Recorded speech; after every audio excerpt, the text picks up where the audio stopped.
Hello जी। तो कैसे हैं आप? आज हम क्लास नाइन्थ फिज़िक्स में डिस्कस करेंगे motion of freely falling bodies कि अगर ये एक ऑब्जेक्ट आके ज़मीन से हिट करता है तो इसकी मोशन जो है वो फ्रीली है, यानी कि आज़ादाना है। और इसने जब आगे हिट किया तो उसकी हमने मोशन को क्या नाम देना है जी?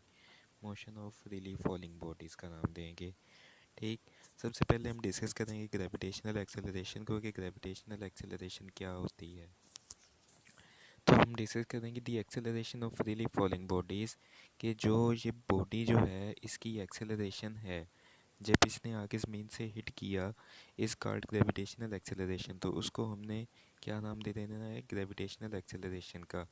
फॉर एग्जांपल यहाँ पे बॉडी थी, इसकी जो इनिशियल वेलोसिटी थी वो यहाँ पे है, और जब ये आगे ज़मीन से टकराई तो इसकी वेलोसिटी क्या बनेगी? Final velocity. इन दोनों के डिफरेंस को हमने क्या कहना है? वी एफ माइनस वी आई को हमने एक्सेलरेशन का नाम देना है। मगर ये जो है under the influence of gravity, gravity की मदद से हो रही है, तो हमने इसे क्या नाम दे देना है? ग्रेविटेशनल एक्सेलरेशन का। और इसको डिनोट करते हैं स्मॉल जी से। ठीक है जी। इसकी वैल्यू जो है, it's value is approximately 10 metre per second square. इसकी वैल्यू जो है वो 10 मीटर पर सेकंड स्क्वेयर है, मगर हायर क्लासेस में इसकी वैल्यू आएगी 9.8 मीटर पर सेकंड स्क्वेयर, जो कि एक्चुअल वैल्यू है। For bodies falling down freely G is positive. जब बॉडी नीचे को गिर रही है तो जी को हमने पॉजिटिव लेना है जी। ठीक है। और जब and is negative for bodies moving up. और जब बॉडी जो है हमने मूव करवाई है जी ऊपर को, तो हमने जी को क्या लेना है? नेगेटिव ले लेना है। ठीक। नेगेटिव हम कंसीडर करेंगे जी को। अब इसकी कुछ एक्सप्लेनेशन आ गई। Galileo was the first scientist. Galileo जो था वो पहला साइंटिस्ट था to notice that all the freely falling objects, कि जो भी ऑब्जेक्ट्स फ्रीली फॉल कर रहे थे नीचे को, हैव द सेम एक्सेलरेशन। उनकी एक्सेलरेशन सेम थी, इंडिपेंडेंट ऑफ देयर मास। उनके मास को छोड़ते को हमने कंसीडर जब नहीं किया तो उनकी एक्सेलरेशन क्या आई? He dropped various objects of different masses. उसने मुख्तलिफ मासेस के ऑब्जेक्ट्स जो थे वो नीचे गिराए from the leaning tower of Pisa से। ठीक है। The acceleration of freely falling, sorry, he found that all of them reach the ground at the same time. उसने ये देखा कि जो ये ऑब्जेक्ट्स नीचे गिरे हैं उन्होंने सेम एक्सेलरेशन में ही आगे सफ़र किया है।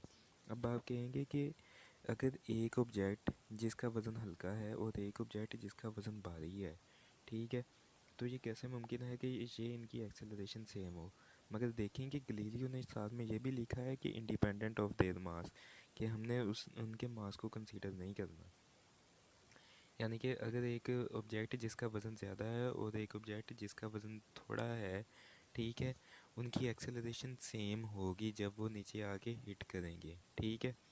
और उसके बाद जो है मैं आपको ये भी बताता चलूँ कि हमने इनके मास को कंसीडर नहीं किया, तो इसलिए इनकी एक्सेलरेशन क्या हुई? सेम हुई।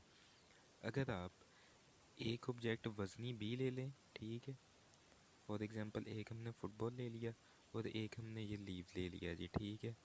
ये जो लीव लिया है हमने, ये वाला, ठीक है, इनको अगर हम एयर रेजिस्टेंस की मदद से ये नीचे गिरते हैं, यानी कि जिसका जितना ज़्यादा वज़न होगा उतनी उसकी कम रेजिस्टेंस होगी। ठीक है।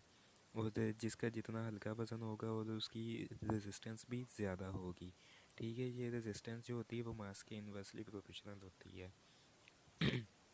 तो जब ये नीचे गिरेंगे तो जब हमने इनमें एयर रेजिस्टेंस को कंसीडर ही नहीं करना, यानी कि हमने वैक्यूम ले लेना है। ठीक है।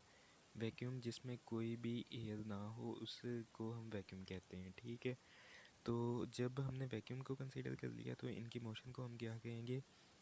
ये इनके मैसेज ज़ीरो हो जाएंगे और फिर ये दोनों एक ही एक्सेलरेशन से आके नीचे गिरेंगे।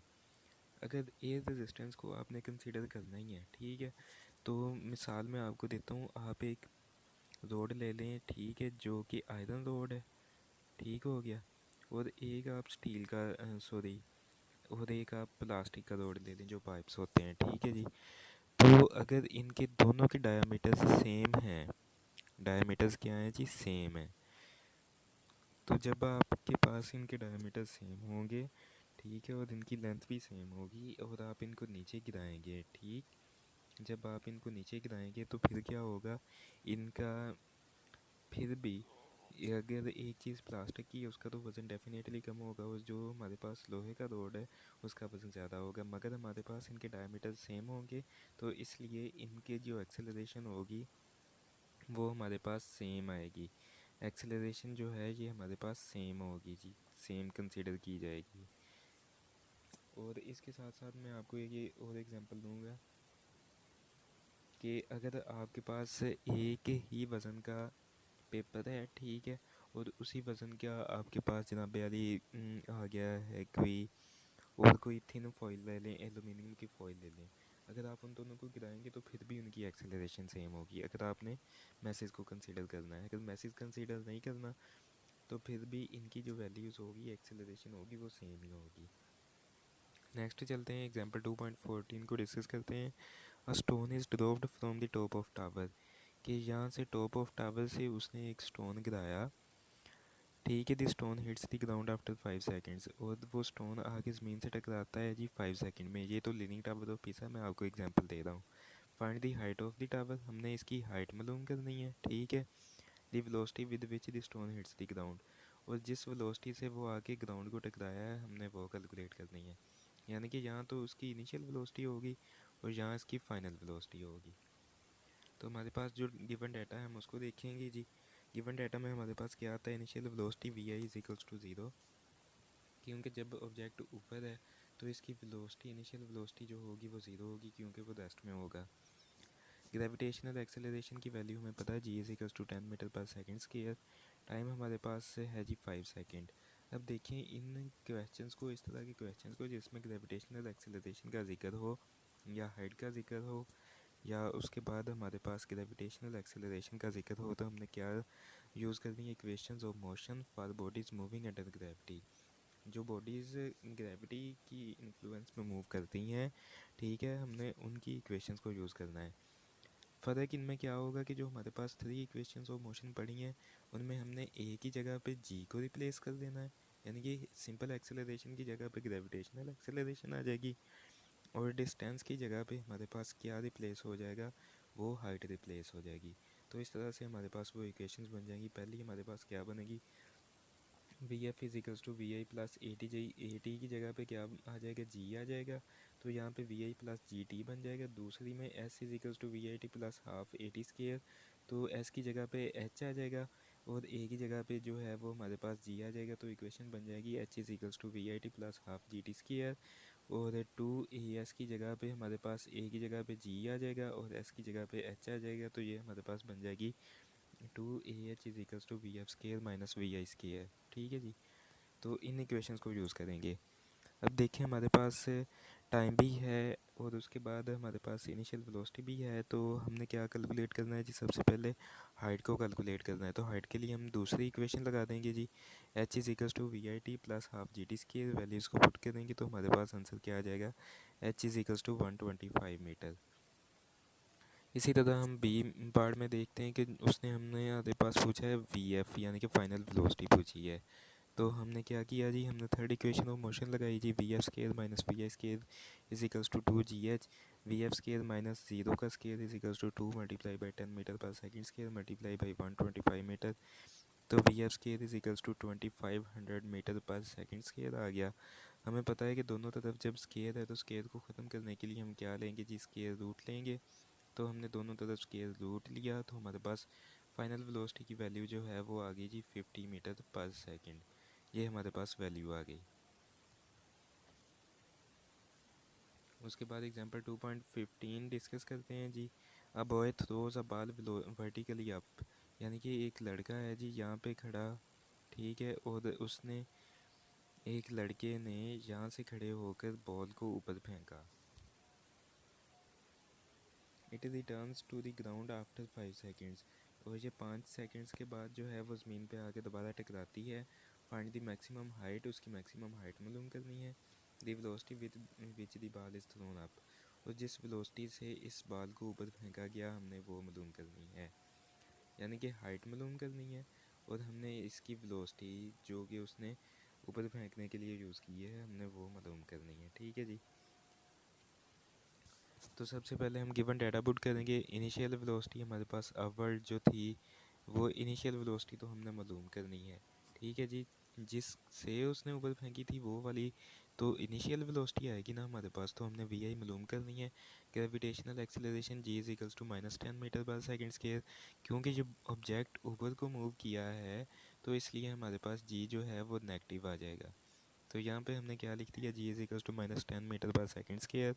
Time for up and down motion T node यानी कि टी टोटल जो है हमारे पास क्या आ जाएगा, वो 5 सेकेंड आ जाएगा, क्योंकि उसने ऊपर और नीचे आने के लिए जो टाइम लिया वो टोटल हमारे पास 5 सेकेंड है। तो वी एफ हमारे पास फाइनल वेलोसिटी ज़ीरो है, क्योंकि ऑब्जेक्ट जब ऊपर जाके रुकता है थोड़ी देर के लिए तो उसकी फाइनल वेलोसिटी ज़ीरो हो जाती है हमारे पास। उसके बाद हमने मालूम करना है G S E is equals to H, यानी कि हाइट उसकी मालूम करनी है। ठीक है जी।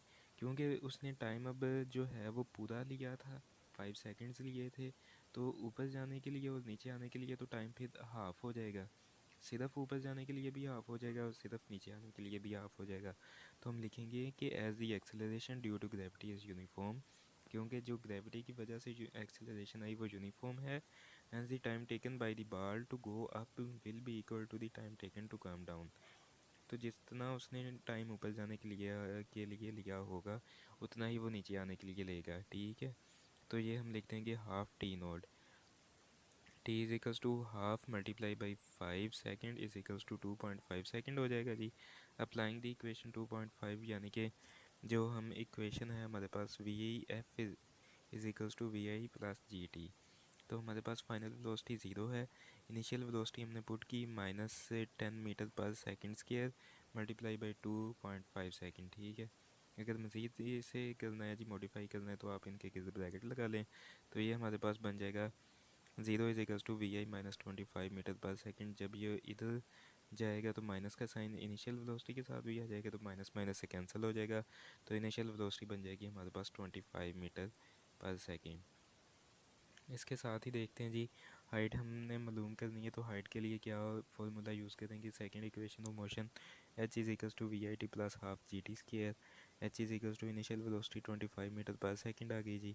टाइम हमारे पास 2.5 सेकेंड है, मल्टीप्लाई प्लस हाफ की करवा दिया जी जी टी स्केयर का।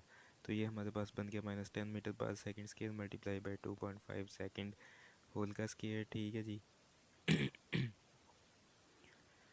तो यहाँ पे आ गया जी 62.5 metre -31.25 metre is equals to 31.25 metre. ये हमारे पास इसका आंसर आ गया। तो इस तरह हमने ये वाले न्यूमेरिकल्स भी सॉल्व कर लिया। अगर आपको वीडियो पसंद आए तो चैनल को लाइक शेयर और सब्सक्राइब कर दें।